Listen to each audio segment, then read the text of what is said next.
Well, this is going to be hard.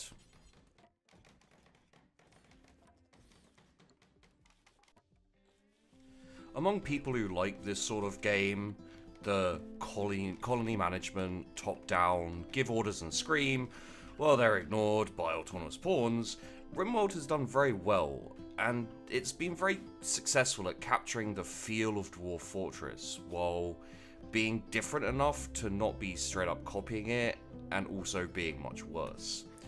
I'm sure we can all think of games that tried to be Dwarf Fortress but with graphics, and fail. Now, Rimworld doesn't have the depth that Dwarf Fortress does, for sure, but it is a great game.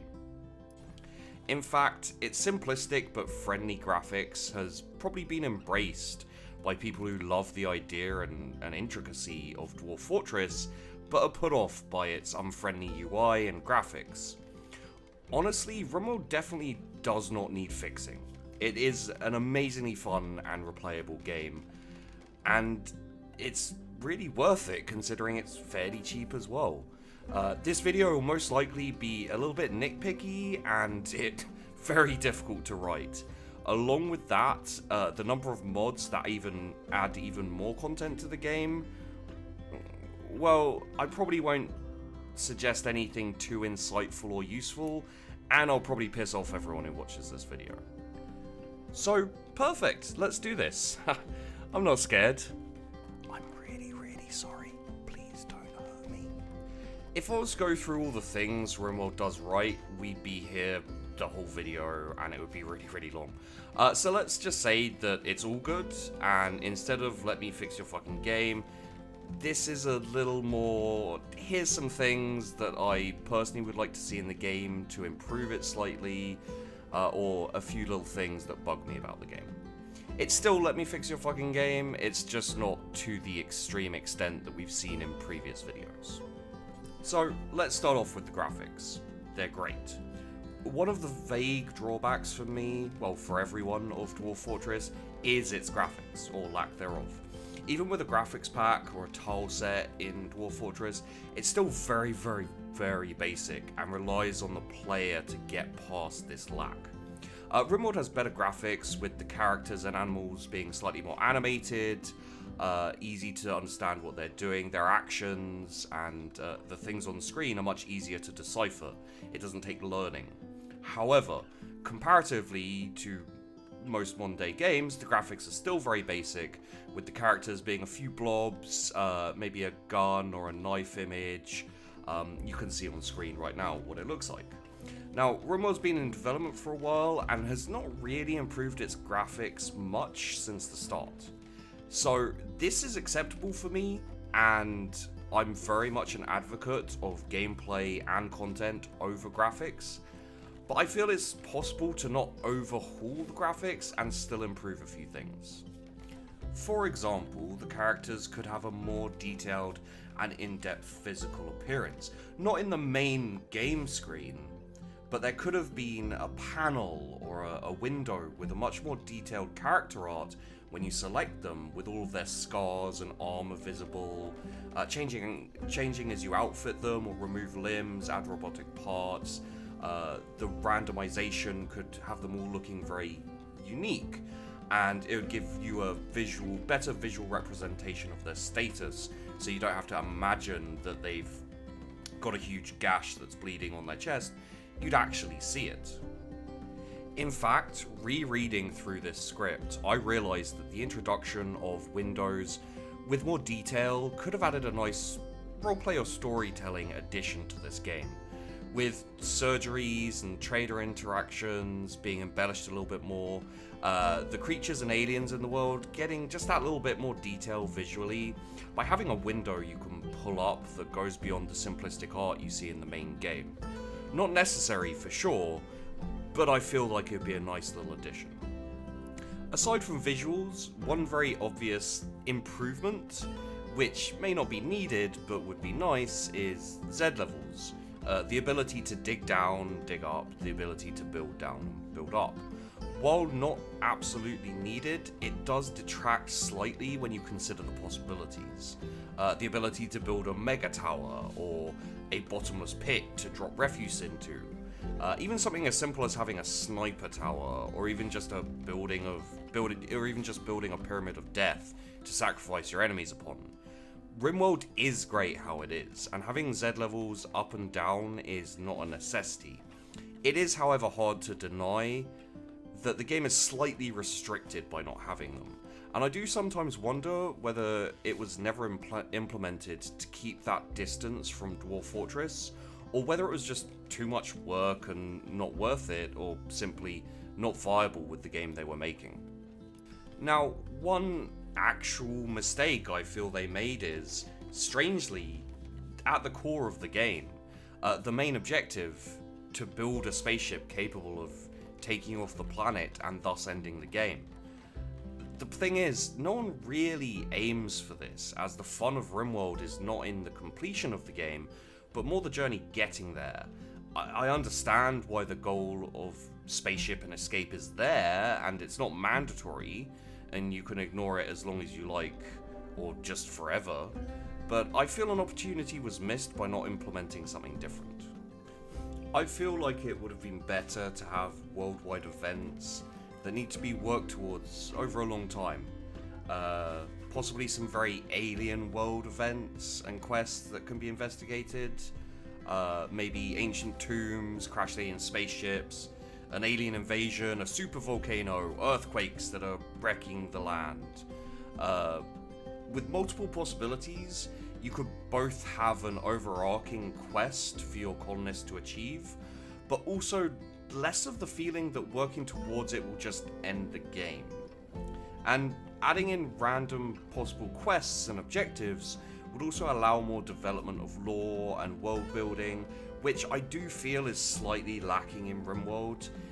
There is a small part of me, I must admit, that feels like the world you land in Rimworld is very generic and ordinary.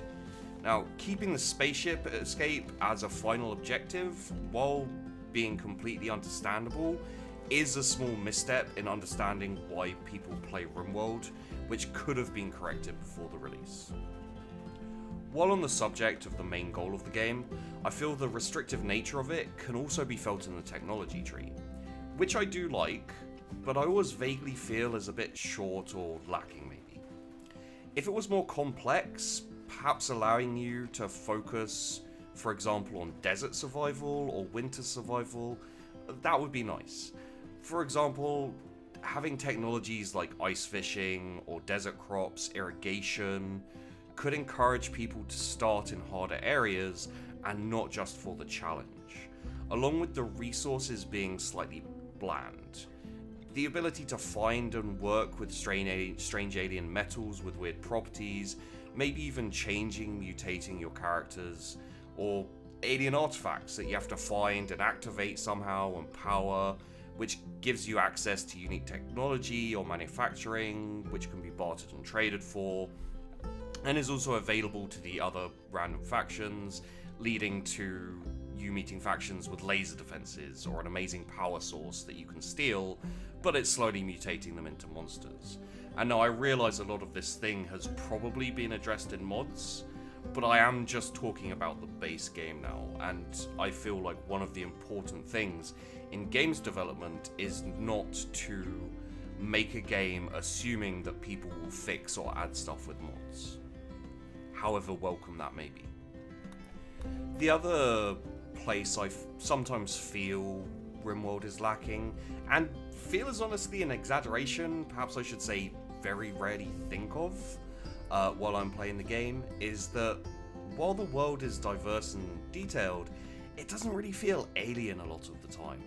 With multiple colonies and pirates that are human, the majority of animals feeling very standard, or standard but changed very slightly. For example, the Boomalopes and the Mega Sloth are different, but they're not that different. There are some robot bugs, and also bugs just in general that you have to deal with, but the biomes are fairly bland for the most part.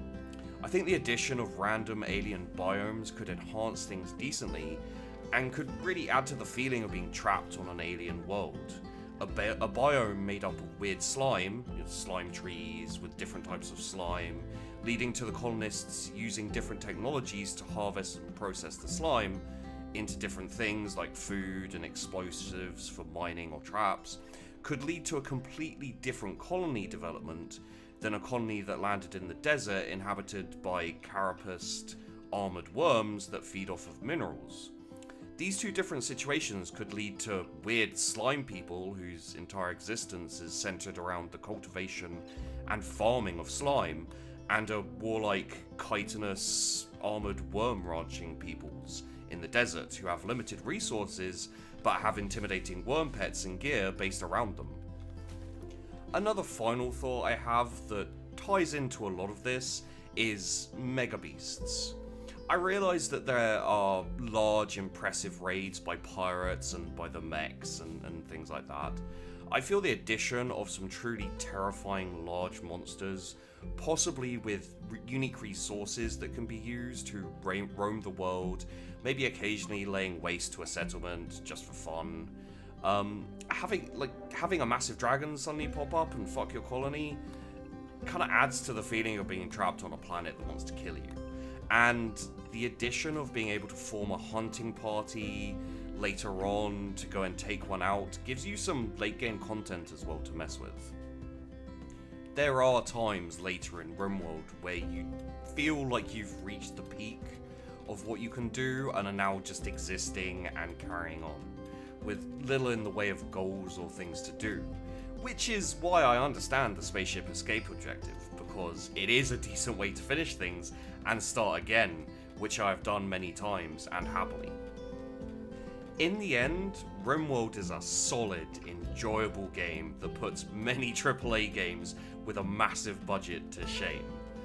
I really do think they've done an amazing job with it, and I am sure they will either carry on improving it, or take what they've learned making Rimworld to make an even more impressive game. And I look forward to it. Even my complaints or criticisms, even my suggestions for improvements, which were found after a severe brain-racking session and a lot of time spent staring at a game, willing inspiration to come to me, are fairly half-hearted. It is a great game and totally worth playing. However, there are aspects of it that can frustrate me, and no game is perfect. Honestly, I think it's good to look at all games and see or suggest how they can be improved. Many of the best games out there have slipped into mediocrity as sequels and remakes, reboots get churned out until they're a hollow clone of what once made them great. Many developers have risen on the success of a game, only to rest on their laurels, because why put effort into a great game when you can make money off an okay one? So I'll finish with this. I think it is important as consumers to always request more from our games, while at the same time acknowledging the really exceptional games when they come around, and trying our best to maintain that balance. This is the objective I set out for myself with this video, and it's something I hope I've succeeded in doing.